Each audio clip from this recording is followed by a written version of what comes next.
నువ్వు ఇక్కడ ఆ పసుపు నీళ్ళు బేగా తాగరా, లేకపోతే నీకు ఏదో జబ్బు ఉందని చెప్పి జిల్లెట్ బాల్ తాగించేస్తారు. నమస్తే అమ్మా. అమ్మా పెళ్లి కూతురు తీసుకురండి. అలాగే అలాగే అమ్మా రాజు వచ్చింది పాపం తీసుకురా అమ్మా. చేయి తినం. ఏదైనా మా అమ్మాయిని చూసారనుకోండి కాదని లేరు, అంత అందంగా ఉంటుంది మా పాప.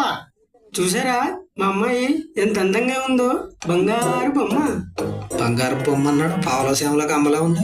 మనిషినే సత్తన్న వాళ్ళు విన్నారనుకో బాగోదు. నేను చెప్పేది కూడా అదే, బాగాలేదు అది. ఎరా సత్తే మా జంట ఎట్టా ఉందిరా? నీ జంటను చూసిన టీపీ సిగ్గుపడుతుందిరా. అదేట్రా రేపు సిగ్గుకొట్టవు ఇట్రా. మీ ఇద్దరు అందం చూసి కొలతలు తీయడానికి నా టేపు తెగ సిగ్గుపడిపోతున్నారా బాబు. చూడరా బుజ్జిది ఎంత అందంగా ఉందో. మావాడు ఏం చూసాడు ఆ అమ్మాయిలో? దానిలో చూడటానికి ఏముందిరా, చూసేవారా అది నవ్వుతేనే తప్ప అది మనిషి అని తెలుసుకోవడానికి కూడా కష్టంగా ఉంది. రే సత్తే ఈడో ఒకడు దాన్ని చూడడం అనేసి నన్ను గోగుతాడు. రే దేనికి నా అదృష్టం ఉండాలిరా. దేనికి ఎక్కడి నుంచి పారిపోవడానికి? కాదురా ఇలాంటి అమ్మాయిని పెళ్ళాటానికి. చూడు సందమాలాగా ఎంత బాగుందో.